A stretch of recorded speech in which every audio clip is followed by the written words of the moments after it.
오늘 성서의 인물 미리암하고 모세, 특별히 모세보다는 미리암을 중심으로 말씀을 나누려고 합니다. 사오정이 계절이 바뀌고 그래서 집안 분위기가 좀 꿀꿀해가지고 도배를 새로 하려고 했답니다. 근데 도배지를 사려고 하니까 몇 장을 사야 되는지 잘 모르겠는 겁니다. 똑같은 평수의 옆집 저팔계한테 물었답니다. 너희 집 도배하는데 롤이 몇 장 들었어? 그렇게 물으니까 12개라고 대답했습니다. 12개 사면 되겠구나 하고 도배를 했는데 도배가 10장에서 끝난 거예요. 2개가 남았어요. 화가 나는 거예요. 그래서 저팔계한테 가서 물어봅니다. 야, 2개 남았잖아. 10장이면 될 걸. 그랬더니 저팔계가 하는 말이 당연하지. 나도 2개 남았는데 그러더랍니다. 본받아야 될 사람이 있습니다. 그 본을 받으면 되는 거고요. 들어야 될 사람이 있습니다. 그 말을 들으면 돼요. 성경의 인물 보면 완전한 인간은 없어요. 미리암도 그랬고 오늘 모세도 그렇습니다. 그들이 잘한 것도 있고 잘못한 것이 있습니다.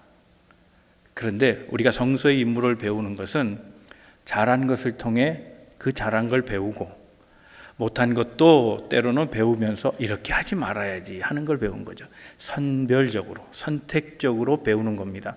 오늘은 잘한 것과 잘못한 것 중에 이 두 사람, 모세와 미리암의 잘된 부분을 좀 한번 보려고 합니다. 그래서 오늘 말씀 속에 하나님의 사람들을 통해서 하나님의 역사가 어떻게 이루어지고 하나님의 사람들은 어떤 선택을 해서 하나님의 큰 역사를 이루어 그래서 하나님의 일하심을 나타내는 그런 위대한 성서의 인물, 위대한 영웅이 되었는지 말씀 속에서 생각해보고 우리도 하나님의 본받는 자녀, 많은 사람들에게 존경받을 만한 신앙을 가진 그런 사람들로 이 시간 거듭나기를 주님의 이름으로 축원합니다. 우리 옆에 서로 권면하시고 말씀 듣겠습니다. 하나님은 오늘도 당신을 향한 계획을 가지고 계십니다. 오늘 미리암을 중심으로 생각해 본다 그랬는데 요즘 얘기로 하면 이 미리암은 아마 걸물인 것 같아요. 요즘 센 여자를 걸크러시라 그렇게 얘기합니다. 그렇죠. 남자보다 더 강한 여자, 네, 남자를 누르는 여자, 뭐 그렇게 말할 수 있을 것 같아요. 걸크러시예요. 그런데 걸크러시라고 말할 수 있는 가장 중요한 그 장면이 오늘 본문에 나타나 있습니다. 그가 장성할 때보다는 어쩌면 이 어렸을 때 그가 한 일이 굉장히 파워풀한 일이었다는 겁니다. 오늘 저는 토마스 칼라일의 이야기를 여기 첫 번째 제목으로 뽑아놨는데요. 약자에겐 걸림돌이, 강자에겐 디딤돌이다 이렇게 뽑아봤습니다. 칼라일이 그런 얘기를 했습니다. 약한 사람이 길을 가다가 돌을 보면 이 걸림돌이네 그렇게 얘기한다는 겁니다. 그런데 강한 사람은 이거 밟고 올라가면 되겠구만 디딤돌로 생각한다는 겁니다. 약자와 강자의 차이가 그렇다는 겁니다. 지금 이 가정은 미리암을 비롯한 온 가정은 지금 어떻게 보면 누가 보기에는 걸림돌이 되고 누가 보기에는 또 디딤돌이 되는 그런 중요한 상황에 처해 있었습니다. 이스라엘 사람들이 이집트에서 살게 될 때 근 400년 노예 생활 가운데 가장 최대의 위기를 만난 게 이제는 이스라엘 사람들이 번지는 거 두고 볼 수 없어서 인구를 줄이려고 한 겁니다. 그래서 아이를 낳지 마라. 남자아이 낳으면 다 죽여라. 이런 칙령이 떨어진 겁니다. 한 레위인 사람이 레위 가문의 어떤 여자랑 장가들고 그 여인이 아들을 낳았는데 이 아이가 너무 준수해서 죽이기 아깝고 버리기 싫은 아이가 된 겁니다. 그래서 몰래 키우는데 석 달이 지나니 아이의 소리가 점점 우렁차지고 도저히 숨길 수가 없게 된 상황. 분명히 누가 보기에는 이게 걸림돌입니다. 큰일 났네. 이 자식 때문에 우리가 다 죽겠다. 가족회의를 열고 더 이상 어쩔 수 없으니 어떻게 하냐. 물에 버리기로 한 겁니다. 죽일 수는 없고 버리기로 결단한 그때에 그때 결정적으로 이 아이가 살아나게 된 중요한 단서를 제공한 사람이 미리암입니다. 이 미리암이라는 말의 이름의 뜻은 이게 쓰다는 뜻이에요. 이 미리암은 신약으로 넘어오면 마리아로 바뀝니다. 그 언어가 다르기 때문에 예를 들면 야곱과 제임스는 같은 말이잖아요. 그렇죠? 그런 것처럼 언어가 이렇게 바뀌면서 미리암은 마리아가 되는데 마리아는 두 가지 뜻이 있습니다. 하나는 쓰다, 고통이다 그럽니다. 여성으로 태어난 것도 당시 사회로 보면 고통이죠. 그러나 애굽의 학정에 있었기 때문에 이스라엘의 딸들이 이름이 거기에 그 아픔의 현실이 반영되어 있는 걸 많이 봅니다. 그래서 고통의 여인이라는 뜻으로 미리암이라 이름을 지었다 이렇게 봅니다. 그는 이 쓰고 괴롭고 고통스러운 상황, 이게 미리암이 후에 모세에게 반역하면서 또 드러나게 되죠. 쓴 인생이 되고 맙니다. 그런데 미리암 할 때 이 암이라는 말로 또 다른 이름이 또 해석되는데 이 암은 물이라는 뜻입니다. 그런데 미리암의 초기 사역을 보면 물하고 관계 있고 후기 사역에도 물하고 관계되어 있는 걸 알 수 있습니다. 오늘 본문의 물 사건이 그렇고요. 이집트 나일강 거기에 건져낸 모세, 그 가운데 미리암이 증인으로 있었습니다. 그리고 이스라엘이 홍해를 건널 때 그때 미리암이 노래 부르죠. 홍해를 건너면서 하나님이 우리 백성을 구원하셨다 노래하면서 물에서 건짐받은 내 백성, 내 미리암 이름이 아주 거기에 유사하게 대비되는 그런 것을 볼 수 있습니다. 자, 미리암, 이 미리암이 이 가족회의를 거쳐서 아이를 이제 버리자라고 하는데 아마 철이 있어서 그런 것 같지는 않고 그저 동생이 버려지게 됐다니까 부모는 참 아마 그걸 못 봤을지도 몰라요. 오늘 본문을 보면 가서 어머니를 데리고 왔다라는 표현을 하면 부모는 이거 못 본 거예요. 그걸 눈으로 보겠어요. 그러니까 아마 다른 사람의 손에 의해 그랬든지 아니면 그냥 버리고 안 보려고 집으로 빨리 가버렸을 것 같아요. 그런데 남아있는 여자가 있다는 겁니다. 미리암입니다. 미리암. 여러분 한번 생각해 보세요. 이때 미리암의 나이가 몇 살이었을 것 같습니까? 그냥 추측을 해보세요. 몇 살일 것 같습니까? 소양강 처녀? 18세? 16세? 어떻게 될까요? 강가의 여인. 뭐 이런 성경 공부 안 하셨나요? 안 가르쳐 줍니까 이런 건? 사실 나이는 안 나와요. 그냥 추측할 뿐이에요. 일반적으로는 전설에 의하면 이 모세의 형제들은 나이 터울이 셋으로 봅니다. 셋이에요. 그러니까 큰 자식이 누구냐면 미리암이에요. 그리고 3살 밑에 아론, 그렇죠. 그 다음에 3살 밑에 모세예요. 그러니까 모세가 3달 지났다 그랬잖아요. 그러면 미리암이 몇 살입니까? 대충 잡아 6에서 많이 잡으면 7살이에요. 6살에서 7살. 6세 소녀가 지금 있는 거예요. 그러니까 6세 소녀가 무슨 이성적 판단을 해서라기보다는 그냥 동생이 물에 떠내려가니 그냥 있는 거예요. 이게 어떻게 되나 안타까운 마음으로 그냥 본능이죠. 그렇게 있는 거예요. 근데 본문을 읽어보면 본능이 아니에요. 이건 대단히 똑똑하고 대단히 용감한 여인의 모습이라는 거예요. 물에 떠내보냈어요. 근데 때마침 이집트의 공주가 와서 목욕을 하더라. 그랬는데 그게 뭔가 하고 공주가 갈대 상자를 열어보니까 거기 아이가 있는데 히브리 아이라 그랬어요. 자, 이 상황은 굉장히 위험한 상황입니다. 이집트의 왕이 어떤 명령을 내렸습니까? 히브리 아이들은 다 죽여라예요. 공주일지라도 그 아이를 만약 자기가 간수했다면 데려다 자의적으로 키웠다고 하면 아버지의 명을 거역하는 거예요. 이집트의 왕은 누구와 같은가 하면 당시의 신으로 보면 아눈 신이에요. 신의 대리자예요. 그래서 바로예요. 바로라는 말은 신이라는 뜻이거든요. 고유명사가 아닙니다. 이름이 사람 이름이 아니고 왕의 타이틀이에요. 신이라는 거예요. 보이는 신. 그 신의 명령을 거역했다면 왕의 딸이라도 죽는 겁니다. 그런데 히브리 복장을 한 6살짜리 아이가 히브리 아이를 이집트의 공주, 왕의 딸에게 이 아이 유모가 필요하세요? 이거 기가 막힌 일입니다. 엄청난 일이라는 거예요. 저는 이건 하나님의 섭리라고 생각해요. 이런 기치,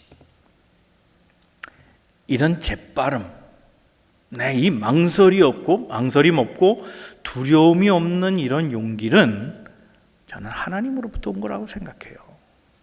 여러분, 이게 무엇을 얘기하려고 하는가 하면, 저는 우리 삶에서 보면 참 지혜로운 사람도 많고 사람 좋은 사람도 참 많아요. 사리반별, 분변하고 이런 능력도 많은 지혜로운 사람들을 많이 보는데 안타깝게 일을 해내지 못하는 사람들이 있어요. 명암을 잘 구분해요. 옳고 그름, 해야 할 일과 하지 말아야 할 일, 간섭할 일과 뺄 일, 근데 그거 좀 분별할 수 있는 사람들이 많아요. 그런데 하지 못하는 사람들이 많아요. 그 이유는 용기가 없기 때문에 그래요. 알면서도 못해요.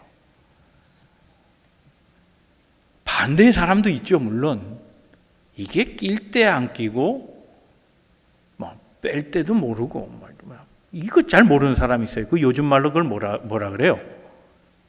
뭐라 그럽니까? 빠빠. 낄 때 끼고 빠질 때 빠지라는 거요. 그거 못하는 사람 많아요. 아무거나 간섭하고 아무 일에나 손을 대고 그러니까 질서가 없죠. 지혜로워야 돼요. 사리 판별을 잘해야 돼요. 분별력이 있어야 돼요. 그러려면, 그것을 나타내려면 어떻게 해야 되느냐? 용기가 필요한 거예요. 용기가.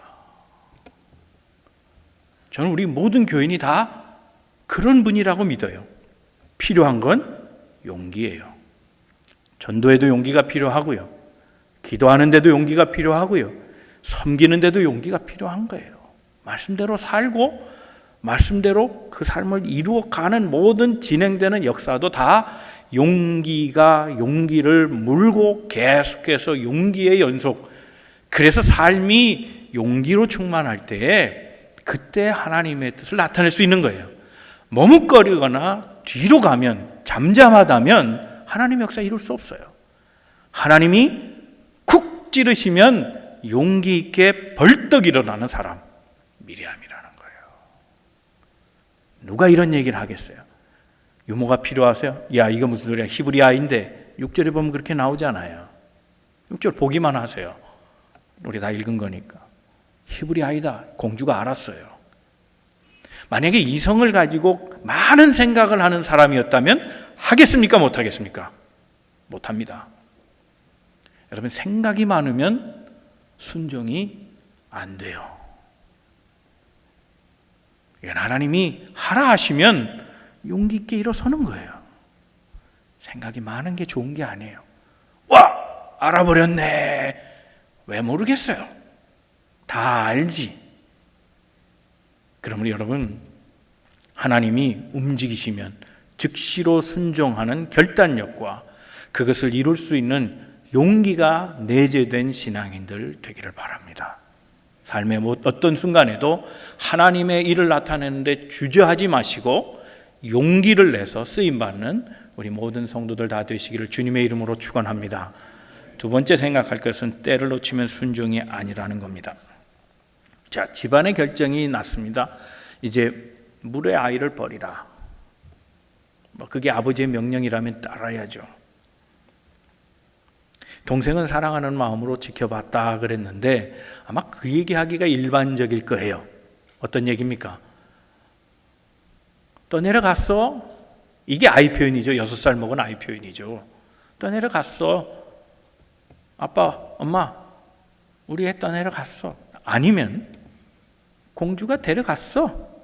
옷 잘 입은 여자들이 쭉 있었는데 거기 한 여자가 목욕했는데 아마 높은 사람 같아. 근데 그 사람이 우리 동생 데려갔어. 그랬을 거예요. 이게 그냥 일반적인 추측 아니겠어요? 상식적인 선에서 그렇게 나올 거예요. 그런데 그것을 넘어섰잖아요. 유모를 소개해 드릴까요? 이미 자기 어머니를 염두에 두고 있는 거예요. 내 동생, 엄마 자식이니까 유모를 드릴까요? 그런데 놀랍게도 이렇게 하나님이 떠내미는 상황, 이 상황은 궁극적으로 하나님이 책임지신다는 거 아니에요. 이 바로의 딸이 그래라 그래요. 이거 상식이 안 되는 말이라 그랬지 않습니까? 6절에 보면 히브리아인 줄 알았어요. 그런데 거둔단 말이에요. 상식을 넘어서는 일, 하나님의 일에 맡겨지고 순종하고 나갈 때 나머지는 하나님 책임져 주시는 거예요. 이것은 상상했던 일보다 더 좋은 결과로 나타나게 된 거예요. 여러분, 신앙인은 바로 이 체험으로 사는 거예요. 그렇지 않습니까? 내가 계획하고 내가 이상적으로 판단해서 내가 그것을 행하고 산다면 내가 생각한 것 범주를 넘어서지 않아요. 조금 넘어선다 그러면 행운이라고 생각할 정도지 그 이상 나오지 않아요. 그러나 신앙인의 세계는 달라요. 이건 영적인 세계예요. 그것은 내가 하나님 앞에 뜻에 순종하면 상상 못할 일로 우리를 이끌어 가신다는 거예요. 이러한 경험과 체험이 여러분의 삶에서 계속되기를 주님의 이름으로 축원합니다. 이거 맛보는 것이 신앙생활이에요. 이 재미 모르면 신앙생활 안 돼요. 다 내가 계획하는 대로 다 가는 것 같고 그것이 꺾여질 때 사람은 실망하고 넘어져 버려요. 그게 무슨 신앙생활이에요? 그 개인의 생활이지 거기 믿음이 있어요? 거기 순종이 있냐고요. 순종을 통한 하나님의 인도하심을 그 속에서 말할 수 있느냐 말이에요. 아니잖아요. 자, 그렇다면 이 공주는 바본가? 자, 이런 엉뚱한 질문 한번 던져볼게요. 이 공주는 정말 바보입니까? 자, 갑자기 히브리 아이를 데려가 보세요. 소문이 어떻게 나겠어요? 에? 숨겨놓은 자식? 사실 아니잖아요. 이 사람들은 이 추측으로 말을 자꾸 만들어내요. 자기라고 하는 것이 중심이 되어서 추측하기 시작하면 2달이 3달이 건너면요 전혀 상관없는 만드는 얘기들이 돌아다니기 시작해요. 이거 조심해야 되는 거예요. 사람은 그래서 없는 일도 만들어서 얘기할 수 있어요. 자기가 중심이 되면 그런 거예요. 이거 조심해야 돼요. 신앙인의 세계도 예외가 없어요. 다 루머라는 게 그런 것들이에요. 실제로 보고 경험한 것도 아니면서 그 말에 현혹되고 그것을 또 옮기면서 자기가 붙어가지고 전혀 다른 얘기들이 돌아다닌다고요. 만약 이 공주가 이 아이를 집에 데려갔다면 별 소리가 다 돌아갈 거예요. 더구나 이 아이는 히브리 아이예요. 큰일 날 일입니다. 제가 이 공주라고 말할 때 처녀라고 말하진 않았죠. 공주가 바보냐로 시작해서 처녀가 아니다는 것까지 제가 지금 언지를 드리면서 이 공주에 대한 얘기를 좀 해보려고 합니다. 이 공주의 이름은 BC 15세기에 하셉슈트라고 하는 여인입니다. 이 하셉슈트라고 하는 여인은 역사에 나오는 여인이에요. 이 여인은 투투모세 1세의 딸이에요. 결혼하고 남편이 투투모세 2세가 돼요. 그런데 그때 낳은 자식이 누군가 하면 투투모세 3세인데 이 투투모세 3세를 제거해 버려요. 어머니가. 그건 이유가 있어요. 투투모세 1세가 이제 사위를 삼은 자가 이제 투투모세 2세가 되는데 투투모세 2세가 왕이 되고 바로 죽어버려요. 그러니까 이 여인은 나라를 통치할 찬스를 얻은 거예요. 오랫동안 살았으면 이런 꿈을 못 꿨을 거예요. 남자 때문에. 그래서 오늘날 여성 운동하는 사람들이 많이 연구하는 이집트의 그 왕이 있다면 이집트에는요, 이 바로라고 그러죠, 성경에. 이 바로가 여성 바로가 몇 명 있어요. 그 중에 가장 대표적인 여성 바로가 누구냐면 이 여자예요, 바로 이 여자. 하셉슈트. 이 하셉슈트는 아들이 왕이 되기에는 아직 멀었고, 너무 어리니까, 바로 죽었으니까 너무 멀었고, 그러니까 이 아이를 두고 통치하는데 걸리적거려요. 그래서 대리 정치를 하다가 그 섭정을 하죠. 대리 섭정을 하다가 아예 유배시켜버려요. 죽이진 않았어요. 아예 유배시켜버리고 22년 동안 자기가 왕으로 등극해요. 왕비에서 왕이 돼버렸어요. 바로가 돼버려요. 오늘 본문은 바로 그 타임에 일어난 거예요. 그러니 투투모세 3세는 유배됐고 자식이 없잖아요. 이때 모세가 끼어들었다는 것은 이건 엄청난 하나님의 계획된 섭리라는 거예요. 그렇지 않고야 모세가 이집트의 왕자가 되겠습니까? 디즈니랜드에서 나오는 이집트 왕자 보세요. 그 다음 얘기들이 그 얘기예요. 이 시나리오예요. 한번 안 보셨으면 만화영화 가서 보세요. 이 얘기라고요. 그러다가 이 어머니가 죽은 다음에 유배됐던 투투모세 3세가 복귀해요. 복귀하면서 어머니 굉장히 정복 사업을 많이 했어요. 22년 동안. 아주 남자보다 잘했어요. 그 어머니의 유적을 다 부숴버렸어요. 이 아들이 화가 나가지고. 자기 어머니를 끔찍하게 미워했어요. 다 유적들 몇 개 안 남았어요. 룩소에 몇 개 안 남았다. 그것만 남겨놓고 다 없애버렸어요. 자, 그러면 돌아온 이 투투모세 3세는 지금 누구와 정적이 되는 겁니까? 앞으로 모세하고 정적이 되는 모세. 이건 아버지 아들이 아니에요. 히브리 자식이에요. 바로 그 타임에 히브리의 아들로서 왕자가 되었던 이 모세가 자기 민족이 고통당하는 것을 보고 참지 못하고 한 방 딱 날리는 바람에 출애굽하게 된 거예요. 광야로 가버렸어요. 그리고 거기서 40년 있다가 돌아왔는데 소위 그때는 이 투투모세가 죽고 들어왔어요. 투투모세 3세가 있을 때 들어오면 죽어요, 모세는. 그러니까 모세를 알지 못하는 바로가 있을 때 들어온 거예요. 그게 아멘호텝 2세예요.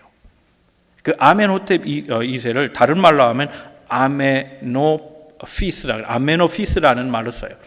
같은 왕이에요. 아멘호텝이나 아메노피스나 같은 왕인데 이 왕은 모세를 몰라요. 만약에 알았다 그러면, 만약에 투투모세였다면 바로 죽였을 거예요. 자, 이 기가 막힌 타임에 그는 다시 이집트에서 그의 백성을 이끌고 출애굽하게 됐다는 거예요. 이 상황을, 큰 테두리를 보고 이 역사적 실존 인물들의 이루어가는 역사 속에서 하나님이 어떻게 다루시는가 한번 보시죠. 다시 한번 큰 그림으로 빅픽처로 한번 보자고요. 만약 미디암이 없었다면 모세는 물에 빠져 죽었을 거예요. 출애굽 사건 없을 겁니다. 그럴지도 몰라요. 하나님은 모세가 아닌 다른 사람을 써야 됐겠죠. 그렇죠. 거기에 미리암이 자기 어머니를 공주에게 소개시켜주지 않았다면 이 모세는 다른 유모의 손에 길러져서 히브리 신앙은 못 가졌을 거예요. 40년 동안 그의 어머니는 이 자식을 품에 안고 하나님의 말씀을 암기시키고 하나님의 정신을 그 속에 불어넣었을 거라고요. 이것이 출애굽의 모티베이션이에요. 가장 중요한 동인이에요. 그가 히브리 정신이 있었기 때문에 하나님의 손에 이끌려 애굽 땅에서 벗어나 광야에 있었고, 광야에 40년 훈련을 받아 다시 그 정신을 가지고 복귀하여 이스라엘 백성을 건져내는 그러한 위대한 지도자로 섰다는 거예요. 큰 사람이 됐다는 거예요. 이 과정에 하나님의 그 즉각즉각의 다루심을 보면 6살 꼬마애를 푹 찔렀더니 이 꼬마애가 깜짝 놀랄 말을 시작해요. 유모가 필요하세요. 제가 잘 아는, 아이 잘 키우는 어떤 여성을 아는데 쓰시겠어요? 그렇게 말한다. 히브리 아이인 줄 알면서, 그래? 지금 아이가 없잖아요. 얼마나 아이가 지금 보고 싶겠어요. 그러나 그 아이를 데려놓으면 내 목숨이 위태로워요. 나는 정치를 하고 싶어요. 왕이 되고 싶어요. 근데 그건 불가능해요. 그러나 아들은 키우고 싶어요. 딱 여인의 마음을 아는 그때에 하나님은 이 여인을 통해서 아들을 얻게 하셨어요. 하나님이 누르셨어요. 그래, 그 아이 데려와라. 도저히 히브리 아이는 받아줄 수 없는 상황이지만 하나님은 그렇게 몰고 가신 거예요. 여러분, 이 빅픽처 이해하시겠어요? 하나님이 쿡 찌르면 반응을 시작해요. 용기를 가지고. 하나님이 꽉 누르시니 그가 원하던 말을 하지 않아요. 안 돼. 그가 하고 싶은 말이었어요. 나 죽어. 내 아버지한테 죽어. 이건 그게 할 말이었지만 하나님 그 말 못하게 하셨어요. 그리고 아들로 받아들이게 하세요. 하나님의 쿡 찌르심과 하나님의 누르심의 역사가 이스라엘을 회복하는 중요한 동기가 됐다는 거예요. 여러분, 신앙인 이게 필요한 거예요.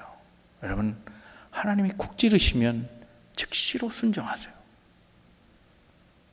다 때가 있는 거예요.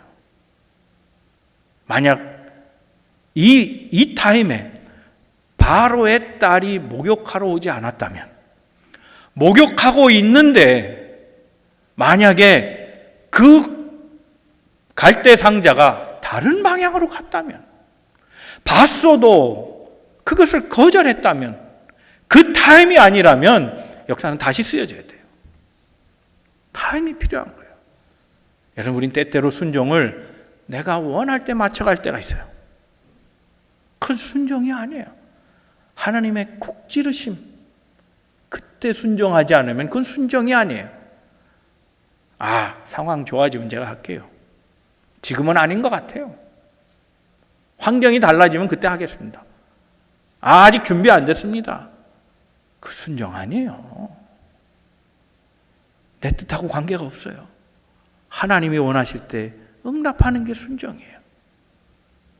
그러니까 하나님이 원하시면, 제가 늘 쓰잖아요.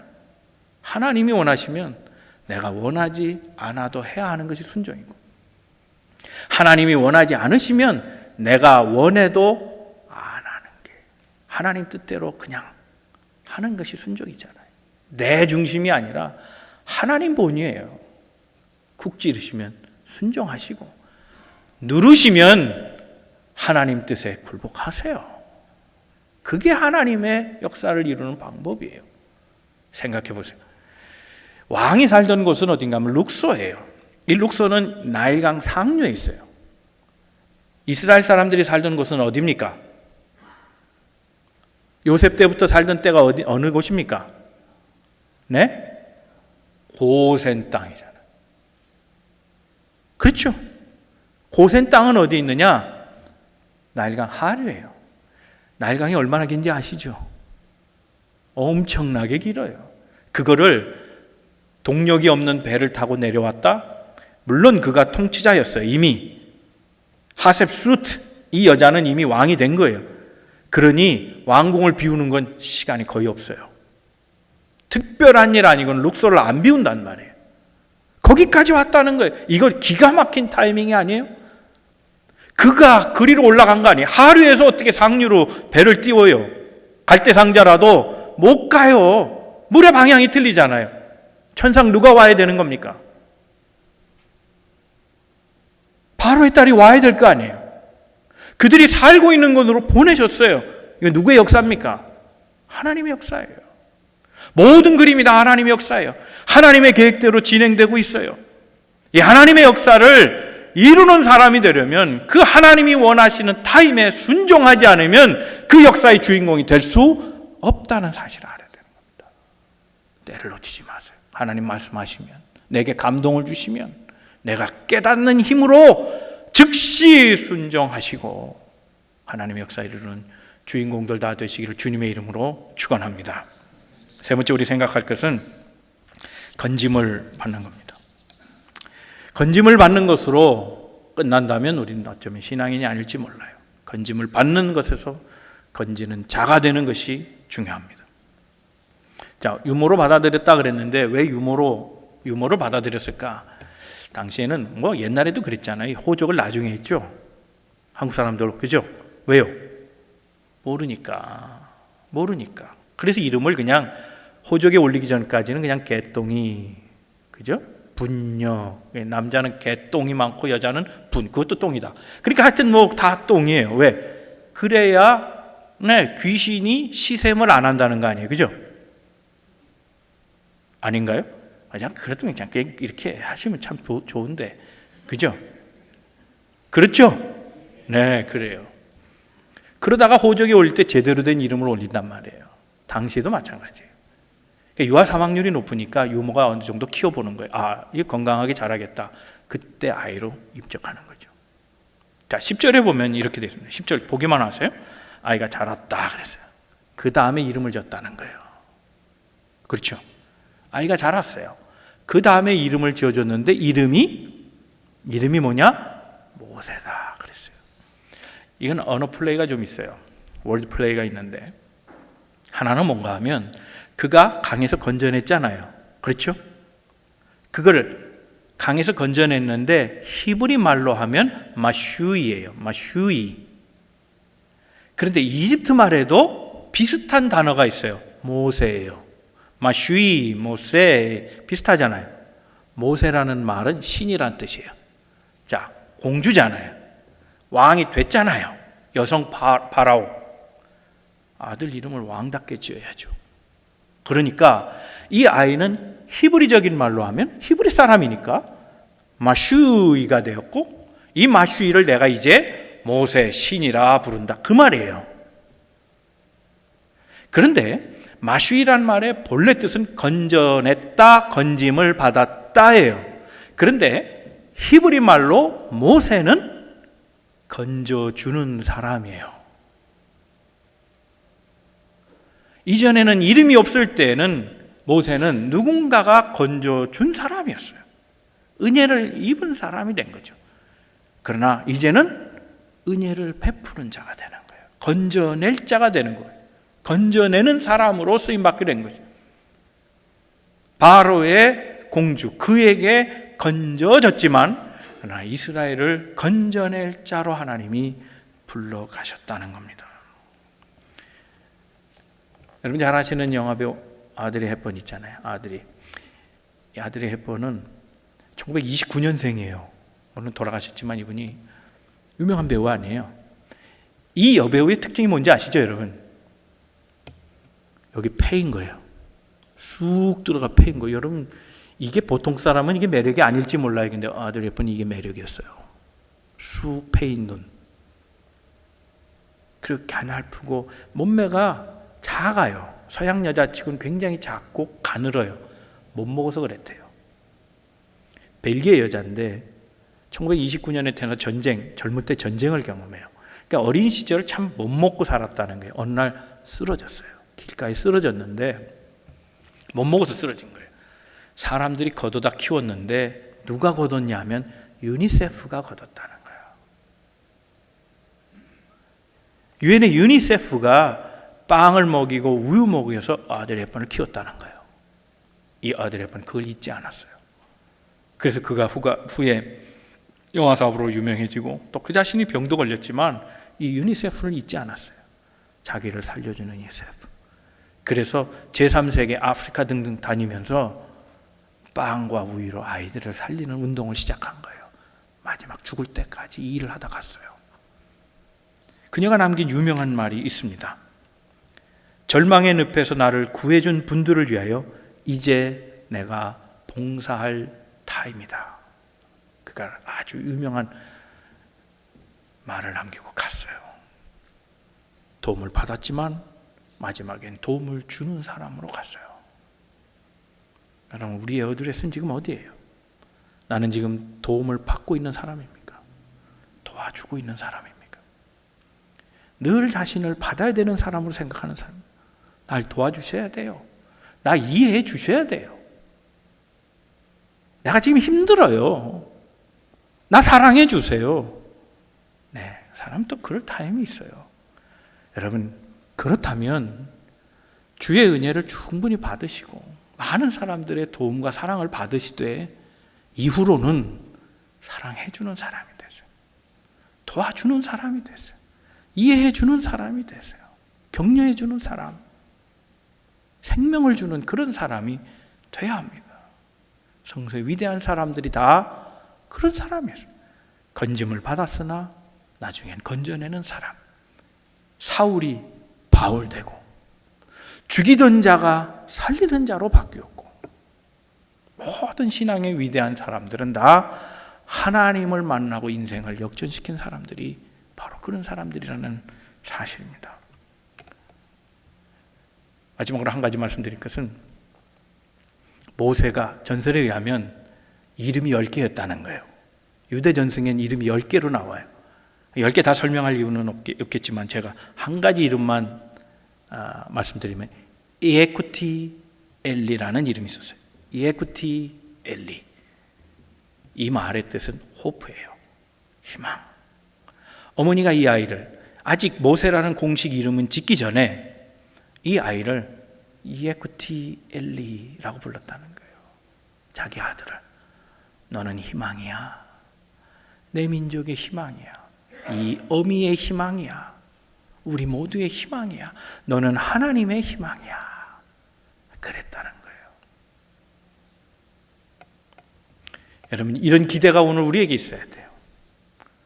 우리 옆에 분 친하건 친하지 않건 우리 다 같은 식구인데 한번 사람 잡고 한번 해보세요. 멀리 떨어지면 가까이 계시고, 당신은 나의 희망입니다. 네. 이제 안 하신 분하고 하세요. 지금 하신 분하고 하지 말고 또 하시는 분, 그 두 분은 사귀는 걸로 할게요. 다른 분하고 하세요. 당신은 나의 희망입니다. 우리 다 한번 같이 해보죠. 다 같이. 당신은 우리의 희망입니다. 얼마나 좋아요. 이 희망이라는 말 듣기만 해도 좋지 않으세요? 네, 성경에 그 이름 속에 희망을 두었다고요. 그 이름 속에 하나님은 우리 모두를 부르시고 우리 삶에 각자의 하나님의 희망을 두셨어요. 이제는 네가 건짐을 받았으면 건져주는 사람으로 살아라. 네가 생명을, 그 은혜를 내가 경험했다면 이제 너도 누군가를 살려주는 사람이 되라. 하나님 우리에게 그런 희망을 담고 계신다고 생각이 돼요. 사랑하는 성도, 이제 말씀을 정리합니다. 하나님이 쿡하면 어떻게 해요? 순종하라. 뭘 가지고 순종해요? 용기를 가지고 일어서시기를 주님의 이름으로 축원합니다. 하나님이 누르시면요, 복종하세요. 그렇습니다. 하나님, 자기를 낮추세요. 내가 하고 싶은 말 다 하고 사는 거 아니에요. 그냥 하나님이 아니라 그러면 네, 아닌 걸로 알겠습니다. 이게 신앙인이에요. 바로의 공주 입을 막은 건 하나님이세요. 그리고 그가 원하는 말이 아니라 하나님이 원하시는 말이 그 입에서 나오게 하셨어요. 하나님이. 타이밍 중요합니다. 지나가면 그만이에요. 내 뜻대로 하는 건 절대로 하나님의 뜻에 맞다 할지라도 그건 하나님의 새로운 각본이 있는지는 모르지만 하나님 원래 각본에 내가 빠지게 돼요. 타이밍 놓치지 말고 그때 내게 깨달음 주신 대로 순종하세요. 그리고 은혜를 갚는 사람이 되세요. 생명을 주는 사람, 희망을 담보하고 계신 하나님, 그 하나님의 뜻을 살려서 건져주는 인생, 도와주는 인생, 세워주는 인생, 생명을 나눠주는 그런 삶 사시기를 주님의 이름으로 축원합니다.